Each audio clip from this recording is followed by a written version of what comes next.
C'est quoi les 2 ingrédients qui font la réussite d'un entrepreneur? La recette, qui a l'air tellement bien gardée, en fait, elle est très simple. Mais c'est pas parce qu'elle est simple qu'elle est facile à réaliser. Voilà ce qu'on va regarder ensemble, c'est quoi ces 2 fameux ingrédients si simples pour réussir à vivre de notre passion. Bienvenue dans Débridé, le podcast qui révolutionne le monde du cheval.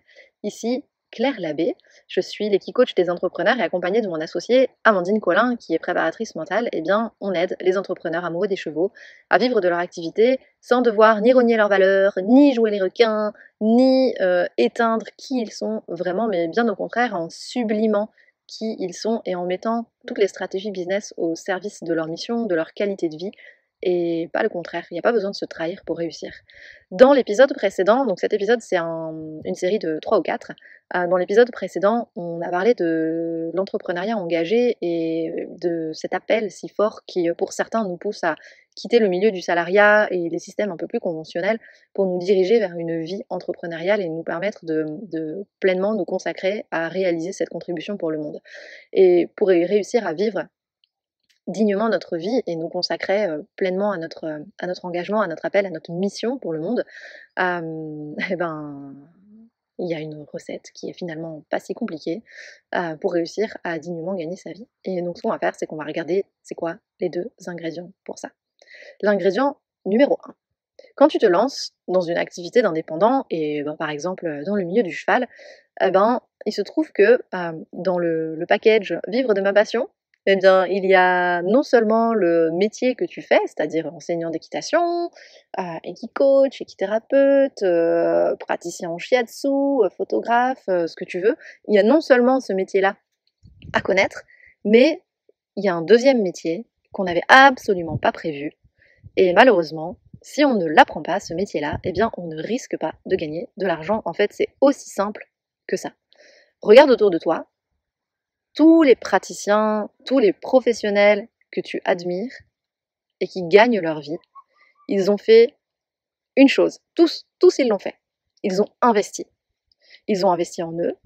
Ils se sont entourés de mentors et de pairs pour apprendre ce fameux deuxième métier. Ils se sont entourés et ils ont investi pour monter en compétences afin de maîtriser ce métier jusqu'au bout des ongles. Et ce métier, tu l'as deviné, c'est entrepreneur. En vérité, il n'y a pas d'autre choix possible. Quand on se lance sur le chemin entrepreneurial, on doit devenir entrepreneur. Au même titre qu'on doit devenir équicoach pour être un bon praticien, qu'on doit devenir enseignant d'équitation pour être un bon enseignant, ou sinon on va rester, si on refuse de devenir entrepreneur véritablement et d'endosser pleinement cette identité, on risque de rester un expert ou un accompagnant qui est vraiment incroyable, parce que cette casquette-là, cette identité-là d'expert, on l'a vraiment pleinement investie, mais un expert ou un accompagnant avec une association ou avec une activité complémentaire, en plus d'un job alimentaire à côté. Et en fait, c'est ok de faire ce choix-là. Je pense qu'il n'y a pas de bon ou de mauvais choix. La question, c'est est-ce que c'est un choix qui nous convient, qui convient à la vie qu'on a envie de vivre. Et donc, est-ce que c'est vraiment ça que toi tu veux, avoir une activité alimentaire et à côté, avoir un petit métier passion? Si on reprend un exemple, n'importe quel surfeur ou n'importe quel skipper en bateau, je suis en vacances en Bretagne en ce moment, alors du coup je fais des métaphores avec la mer, ils te diront tous que pour naviguer sur les grands courants de la mer et se laisser porter par la puissance de l'eau, en fait on doit avoir vraiment énormément de technique, sinon on fait couler le bateau et on tombe à l'eau et on coule nous-mêmes. Pour toi et pour ton appel qui est si profond, c'est la même chose en fait. Tu dois être outillé pour pouvoir naviguer cet appel puissant. Sinon, c'est burn-out et faillite à la clé, et je suis sûre que tu connais des personnes qui sont passées par là. Et donc, comme je te le disais tout à l'heure, tu as appris ton métier de coach, ou d'équicoach, ou de moniteur, ou de comportementaliste, ou de praticien shiatsu. Et aussi, dans ta vie, dans le passé, tu as appris à lire, tu as appris à écrire, tu as appris à marcher, à courir, à monter à cheval, à conduire une voiture, à faire du vélo. Peut-être que tu as appris à faire du travail à pied avec les chevaux ou en liberté. Et à quel moment est-ce que tu t'es dit que tu pourrais réussir à générer de l'argent pour vivre dignement de ton activité et de ton appel, et donc pouvoir t'y consacrer à temps plein, sans apprendre comment on fait pour générer de l'argent? C'est aussi simple que ça.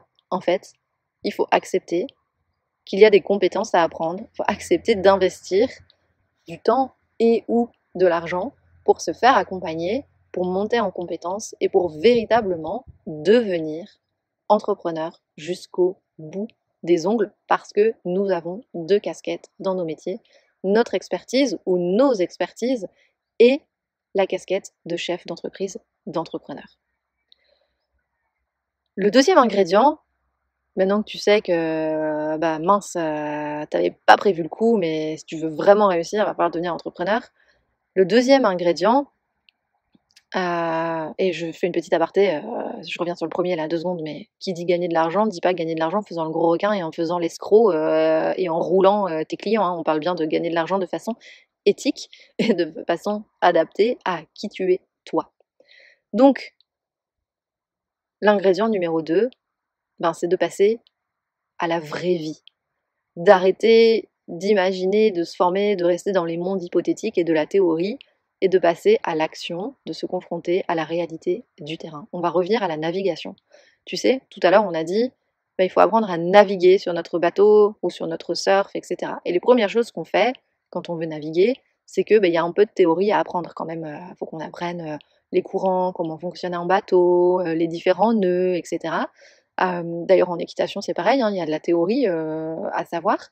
Et à un moment donné, on quitte le bord de l'eau et on monte sur un bateau et on va commencer à pratiquer dans la vraie vie. Et c'est comme en équitation, il y a des moments où on fait de la théorie pour bien comprendre, il y a des moments où on va observer les autres faire, et puis à un moment donné, on va nous demander d'aller dans la vraie vie avec un cheval à faire des activités, des exercices, au début dans un endroit qui est assez sécurisé, et puis après, quand on arrive à assurer notre sécurité, quand on arrive à prendre un petit peu plus nos aises, et on va sortir encore un peu plus de notre zone de confort, et encore un peu plus, et encore un peu plus, et c'est comme ça qu'on muscle nos compétences.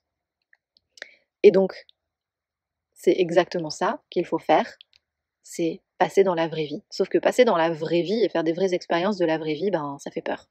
Ça fait peur parce que on sait qu'on va se galérer, on sait qu'on va se prendre des gamelles, on sait qu'on va prendre des risques, on sait qu'on va se blesser.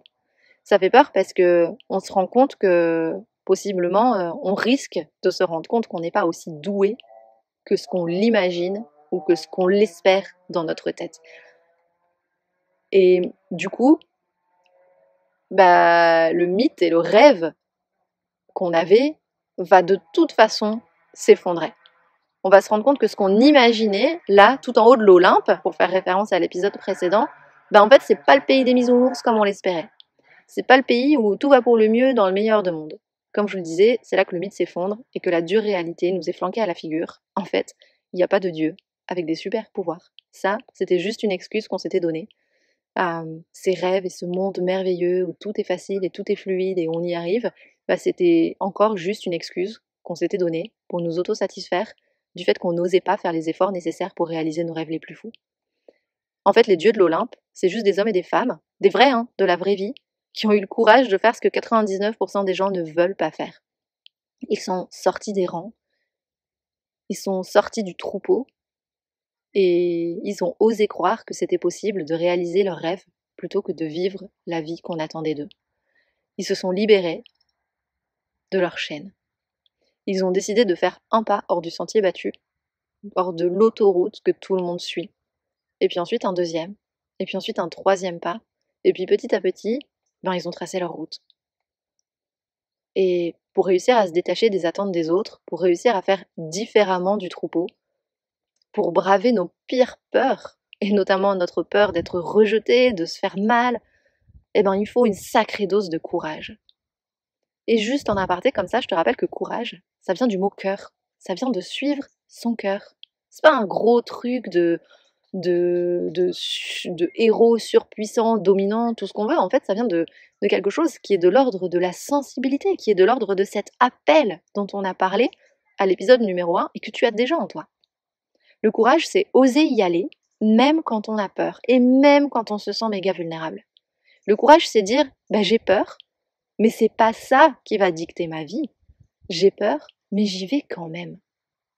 En fait, le courage, c'est faire ce que les chevaux nous enseignent de plus puissant. Pour revenir sur quelque chose que j'ai vraiment appris en profondeur avec Linda Kohanoff et qu'elle a capté de la part des chevaux, le courage, en fait, c'est avoir le courage de rester présent quand on a des émotions inconfortables qui montent très très fortement. C'est la capacité de rester présent dans les émotions très inconfortables, voire extrêmes, sans paniquer.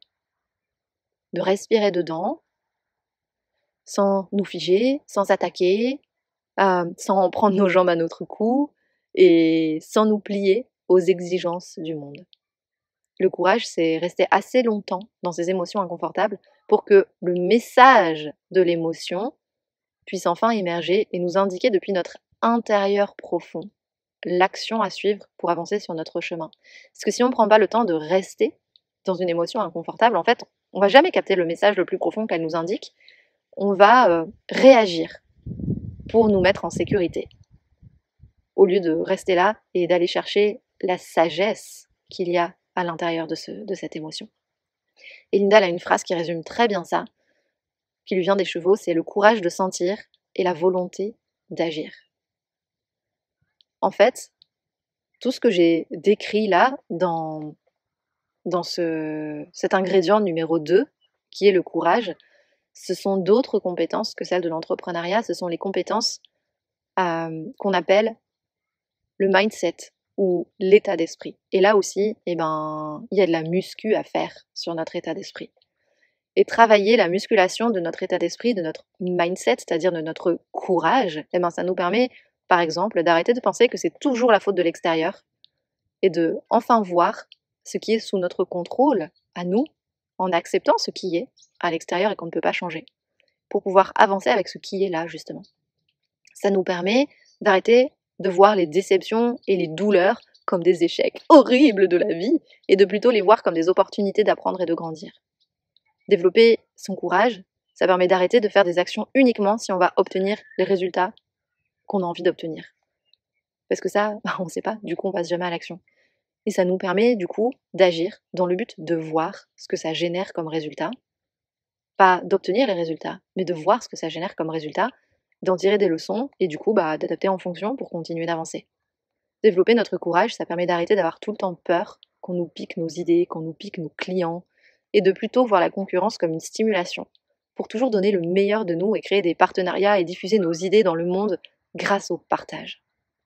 Donner un élan et une puissance supplémentaire à notre message.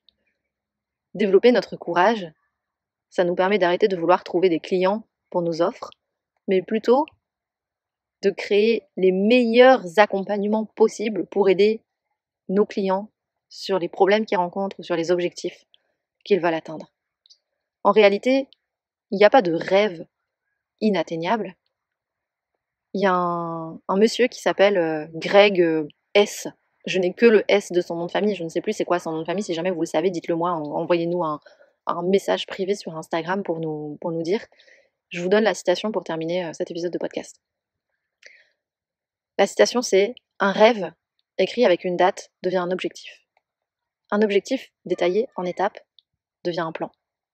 Un plan supporté d'action, c'est là qu'on va chercher le courage, transforme vos rêves en réalité. » Dans le prochain épisode, je vais passer la main à notre queen du passage à l'action, à notre queen de l'état d'esprit et du mindset, Amandine, qui est la meilleure associée que j'aurais jamais pu rêver à avoir, tellement elle m'aide sur ce plan-là et tellement elle aide nos clientes sur ce plan-là.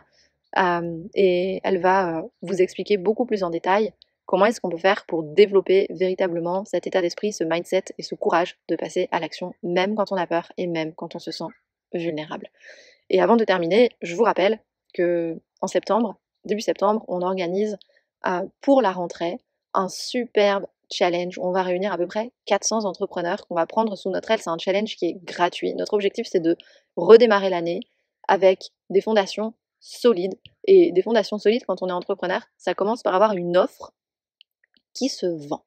Et pour avoir une offre qui se vend, il s'agit de savoir quel est ce fameux problème que vous aidez les gens à résoudre avec votre offre, avec votre accompagnement, quel est ce fameux objectif que vous aidez à atteindre et de l'expliquer clairement. On veut que chaque personne qui ressorte du challenge qui dure 5 jours ressorte de là avec une feuille A4 et une structure ultra simple pour pouvoir décrire de manière compréhensible, de manière enthousiasmante vos offres. Il y a une méthode pour ça qui n'est vraiment pas compliquée, mais qui n'est pas facile à faire, et pour laquelle on va vous guider pendant 5 jours. Il faut prévoir à peu près 2 heures de travail par jour pour pouvoir réaliser ce challenge qui est 100% gratuit. Et notre objectif, c'est qu'à la fin du 5e jour, chaque personne ait sa feuille A4 avec son offre dessinée, claire, facile à expliquer. La majorité des problèmes qu'on rencontre dans les offres qu'on lit, c'est que en fait la personne elle-même qui a créé l'offre ne sait pas quel problème elle a à résoudre et ne sait pas quel objectif elle permet à ses clients d'atteindre, ni pour qui c'est fait. Donc c'est tout ça qu'on va clarifier ensemble, et tu peux venir avec une offre que tu as déjà et que tu veux revisiter, tu peux venir avec une idée d'offre que tu as et que tu as envie de travailler. On veut que chaque personne reparte avec cette méthode et qu'elle puisse se la réappliquer à chaque fois. C'est de l'or en barre qu'on donne gratuitement pendant une semaine. On t'invite à venir à ce challenge qui littéralement peut complètement changer un business juste avec ce travail-là, parce qu'on a identifié que la majorité des business qui foirent, c'est parce qu'en fait les gens ne comprennent pas ce qu'on propose. Et donc là, on va aller à l'essentiel et te donner la méthode pour que ce soit compréhensible ce que tu proposes. Et ensuite, le plan d'action pour aller plus loin en termes de vente, en termes de présentation détaillée de ton offre, en termes de développer ta visibilité, etc. Mais avant de te donner ce plan d'action, eh ben, il faut avoir une offre qui se vend pour pouvoir réussir à gagner sa vie dignement. Et en 5 jours, on n'a pas le temps de tout faire, donc on s'est dit qu'on allait faire un sujet épineux pour tous les entrepreneurs et s'assurer que chacun aille au bout de ce challenge. Voilà, voilà. Donc, le lien est dans la description de ce podcast. Il est aussi sur notre site internet éthique et authentique toutcollé.com, et on te retrouve avec grand plaisir dans ce challenge. Et la semaine prochaine, eh bien, c'est Amandine que tu vas retrouver pour te donner toutes les informations sur le mindset, le courage et comment est-ce qu'on fait pour faire ces premiers petits pas pour sortir en dehors de notre zone de confort. Je t'embrasse et je te souhaite une très belle journée.